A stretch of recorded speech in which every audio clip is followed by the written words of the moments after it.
तो हेलो बच्चों, welcome back on excellence study. आज हम स्टार्ट करने वाले हैं क्लास 7 का चैप्टर नंबर 1, जिसका नेम है इंटीजर्स। तो इंटीजर्स को जानने से पहले हम कुछ और बातें जानते हैं। पहले तो सबसे पहली बात कि हमारे नेचुरल नंबर्स क्या होते हैं। तो आप लोग पिछली क्लासों में भी पढ़ चुके होंगे नेचुरल नंबर्स के बारे में। तो बेसिकली नेचुरल नंबर्स हमारे वो नंबर्स होते हैं जो 1 से स्टार्ट होते हैं और अप टू लास्ट तक जाते रहते हैं। मतलब हमारे नेचुरल नंबर 1 से स्टार्ट होते हैं और उनके आगे जितने भी हमारे नंबर्स होते हैं वहाँ तक होते हैं। दूसरा होता है हमारा होल नंबर। तो हम होल नंबर किसको बोलते हैं? तो होल नंबर हमारे वो नंबर होते हैं जो 0 से स्टार्ट होते हैं एंड अप टू आगे तक जाते हैं। मीन्स हमारा नेचुरल नंबर सिर्फ 1 से स्टार्ट होता है, जबकि हमारा होल नंबर जो होते हैं उसमें 0 भी इंक्लूडेड होता है। और तो अब बात आती है कि हमारे इंटीजर्स क्या होते हैं। तो हम यहाँ लिखते हैं इंटीजर्स। तो इंटीजर्स में हमारे होल नंबर आता है प्लस नेगेटिव नेचुरल नंबर। अब इसको समझते हैं कि मैंने जो लिखा है इसका मतलब क्या है। मतलब हमारे इंटीजर्स के अंदर वो सारे नंबर आते हैं जो कि होल नंबर होते हैं और वो सारे नंबर आते हैं जो नेगेटिव नेचुरल नंबर होते हैं। फॉर एग्जांपल हमारे नेचुरल नंबर होते हैं 1, 2, 3, लेकिन इनका नेगेटिव, इनके आगे अगर हम माइनस लगा दें तो ये नेगेटिव ही तो हो जाएंगे।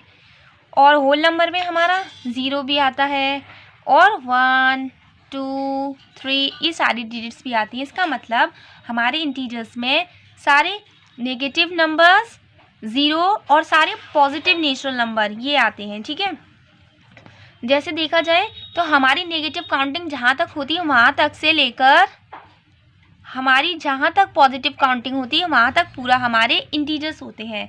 और ये सारी जो पूरे इंटीजर्स को है हम इंडिकेट करते हैं, हम डिनोट करते हैं Z से। ठीक है, तो ये तो रहा हमारा इंटीजर्स। लेकिन इंटीजर्स में हमारी कभी भी फ्रैक्शनल और डेसिमल नहीं आते। मतलब अगर कहीं हमारे ऐसे लिखा हुआ है -0.1 तब ये हमारा इंटीजर नहीं होगा, और कहीं ऐसे लिखा है -2.5 तब ये भी हमारा इंटीजर नहीं है। हमारे इंटीजर में ओनली सिंपल काउंटिंग आएगी, जैसे कि अभी मैंने बताया -1, -2, -3, -4, 7, 10। ओके, तो यही हमारे इंटीजर्स होते हैं। अब इंटीजर्स को नंबर लाइन पे कैसे डिनोट करते हैं हम देखते हैं। तो ये हमारी एक नंबर लाइन है, इसको हम नंबर लाइन बोलते हैं, ये तो सबको पता होगा, नंबर लाइन। तो हमारा 0 जब मिडिल में होता है तो जो उसके राइट साइड होता है वो होते हैं हमारे पॉजिटिव नंबर। क्या होते हैं? हमारे पॉजिटिव नंबर। और जो 0 के लेफ्ट साइड पर होते हैं उधर हम लिखते हैं हमेशा अपने नेगेटिव नंबर। तो इस तरीके से हमारी नंबर लाइन बनती है। नंबर लाइन वैसे आप लोगों ने 6th क्लास में भी सीख रखी है। तो अब देखते हैं इंटीजर्स की कुछ प्रॉपर्टीज़। तो हमारे इंटीजर की सबसे पहली प्रॉपर्टी होती है क्लोजर प्रॉपर्टी। अब क्लोजर प्रॉपर्टी का मतलब क्या है देखिए। तो हम यहाँ पर मैंने लिख रखा है एडिशन और सब्ट्रैक्शन। इसका मतलब हमारे इंटीजर्स जो होते हैं वो एडिशन और सब्ट्रैक्शन दोनों के अंदर क्लोजर प्रॉपर्टी को फॉलो करते हैं। मतलब जब हम इंटीजर्स को ऐड करें या सब्ट्रैक्ट करें तो वो दोनों ही कंडीशन में हमारी क्लोजर प्रॉपर्टी को सेटिस्फाई करते हैं।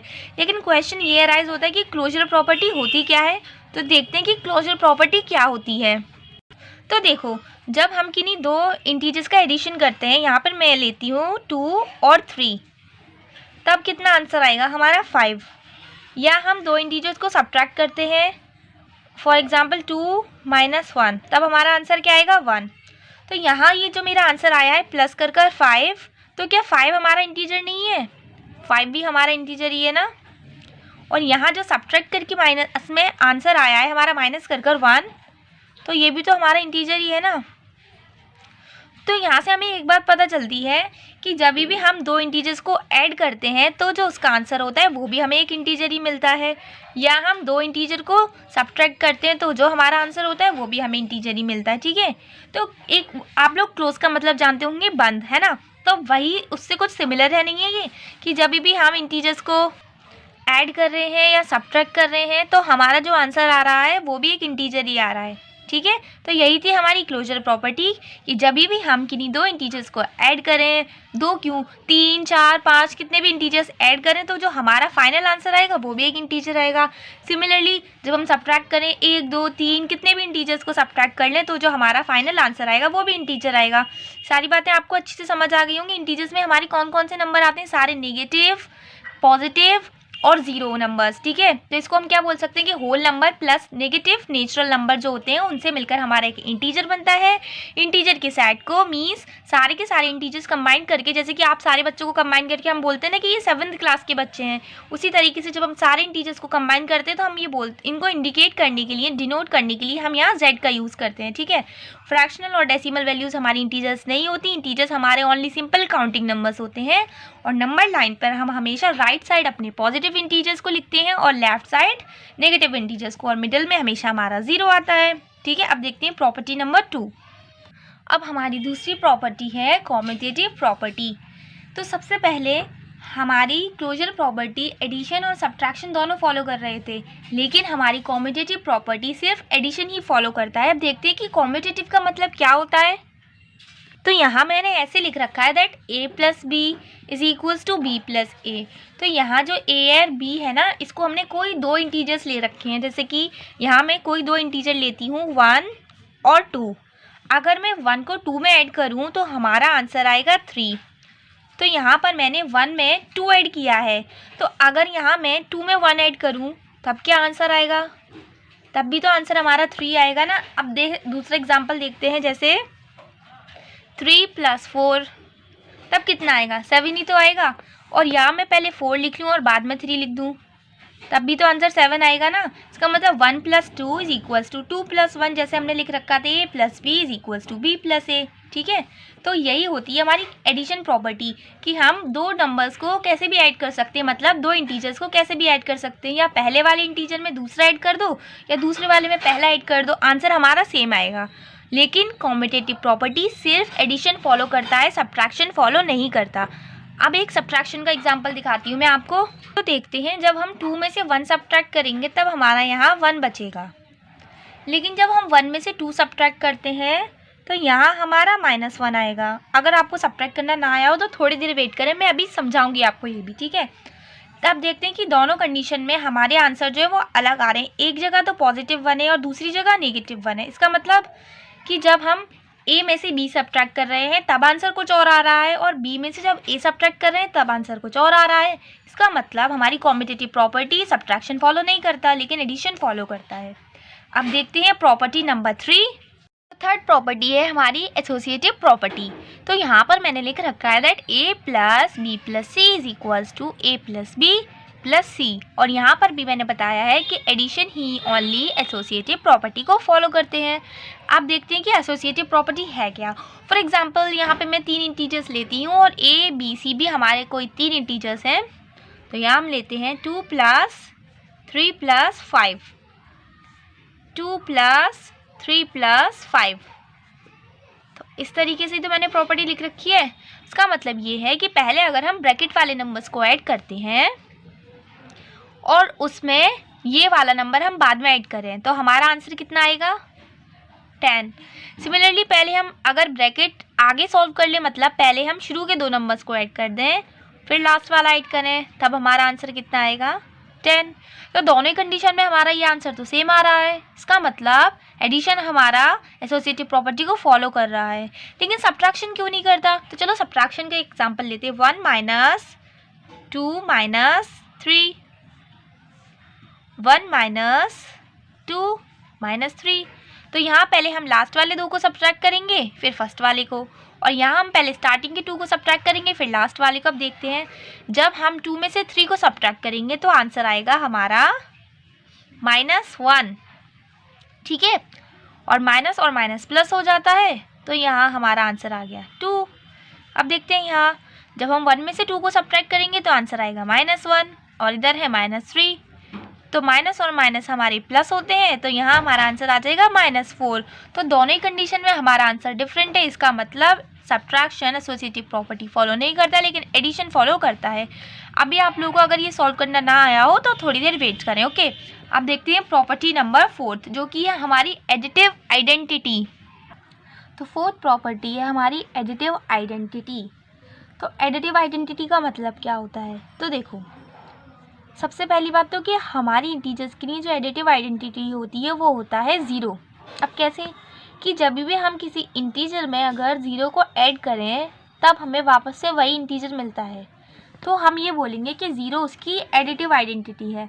फॉर एग्जांपल, अगर यहाँ में मैं 2 में 0 ऐड करूँ तब भी तो हमारा आंसर 2 ही आएगा, या -1 में 0 ऐड करें तब भी आंसर -1 ही आएगा। इसका मतलब कि जब हम किसी इंटीजर में 0 को ऐड करते हैं तब हमारा वापस से वही इंटीजर हमें आंसर मिले, तब बोलेंगे कि 0 इंटीजर की एडिटिव आइडेंटिटी है। अब यहाँ पर इंटीजर्स की सारी प्रॉपर्टीज कंप्लीट हुई, तो यहाँ एक बात और देखते हैं, एब्सोल्यूट वैल्यू। ये एब्सोल्यूट वैल्यू क्या होती है? एब्सोल्यूट वैल्यू, या फिर हम इसको मॉड भी बोलते हैं, मॉड या फिर मॉड्यूलस। इसका साइन हमारा इस तरीके से होता है, ऐसे करके।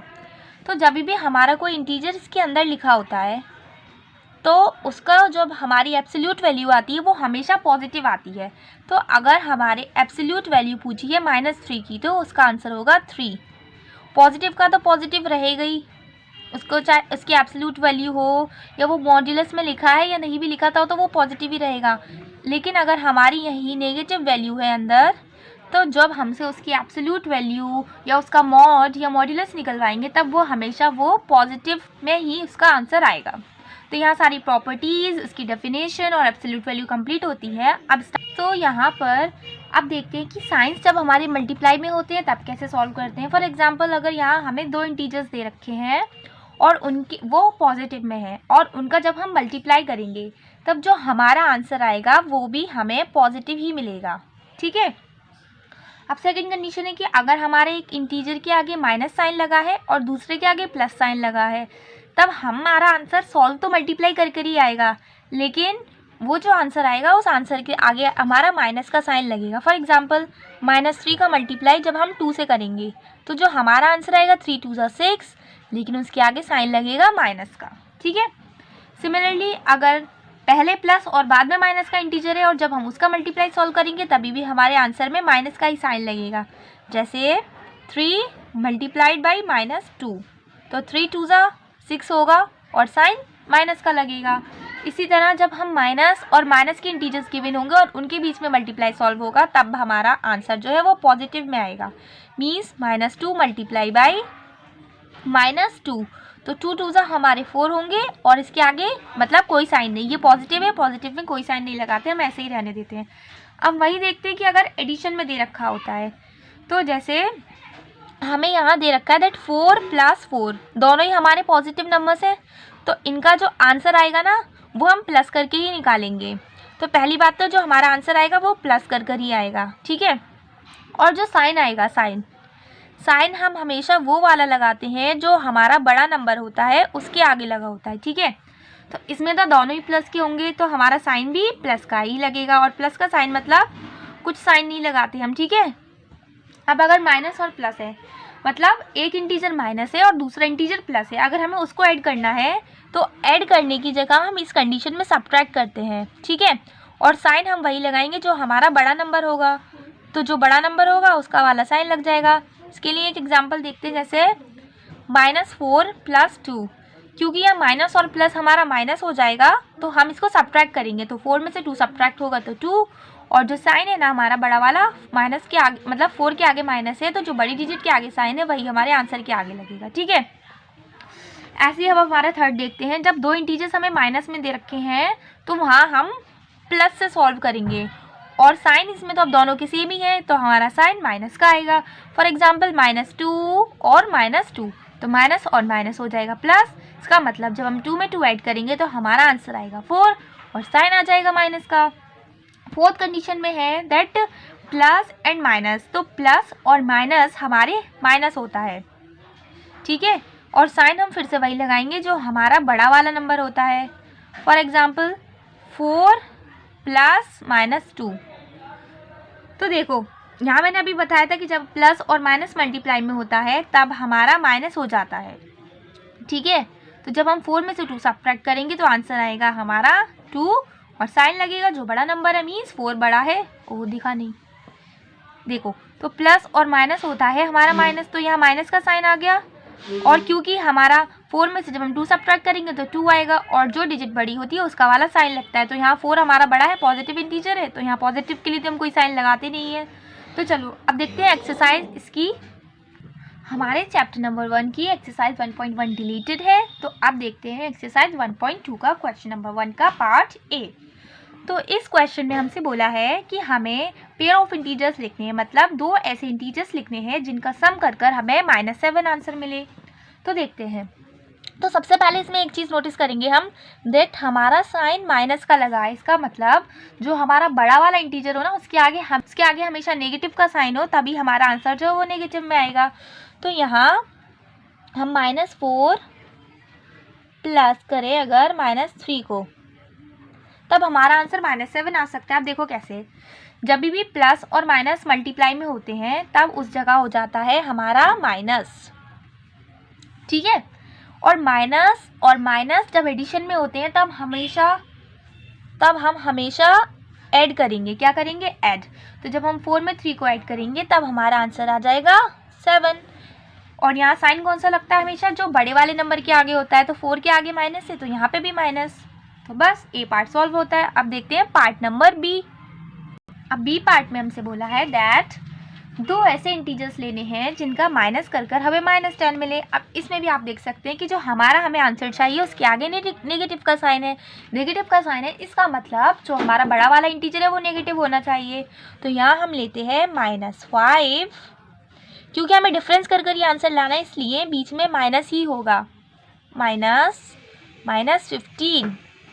तो देखो माइनस और माइनस का मल्टीप्लाई जो होता है वो हमारा हो जाता है प्लस, तो इधर 15। ओके, अब देखते हैं कि माइनस और प्लस को जब हम ऐड करेंगे तब हमारा होता है यहाँ माइनस। तो जब हम 25 में से 15 को सब्ट्रैक्ट करें तब हमारा आएगा आंसर 10 और साइन हम वो लगाएंगे जो हमारे बड़े वाले नंबर के आगे है। तो यहाँ हमारा आंसर आ जाएगा -10। तो सी पार्ट में हमसे बोला है कि 2 इंटीजर्स का प्लस करके हमें 0 मिले। तो 0 हमें कब मिल सकता है? जब दोनों इंटीजर सेम हो और उनके बीच में होना क्या चाहिए? Subtraction basically. लेकिन यहाँ हमसे बोला है दैट उनका सम कर कर ही लाना है हमें। तो सम तो हम ऐसे भी कर सकते हैं कि हम अगर यहाँ लिख दें -2 + 2, तो माइनस और प्लस होना तो सब्ट्रैक्ट ही है ना। तो माइनस और प्लस को जब हम ऐड करेंगे तो हम उस कंडीशन में सब्ट्रैक्ट करेंगे। तो जब हमारा 2 में से 2 सब्ट्रैक्ट होगा तो अब हमारा आंसर आएगा 0। तो यही क्वेश्चन नंबर 1 कंप्लीट होता है। इस पूरे चैप्टर का इंट्रोडक्शन भी कंप्लीट होता है। आई होप आपको ये वीडियो अच्छे से समझ आई हो तो वीडियो को लाइक करें, चैनल को सब्सक्राइब करें और अपने फ्रेंड्स के साथ भी शेयर कर दें। तो मिलते हैं नेक्स्ट वीडियो में, तब तक के लिए बाय बाय, टेक केयर।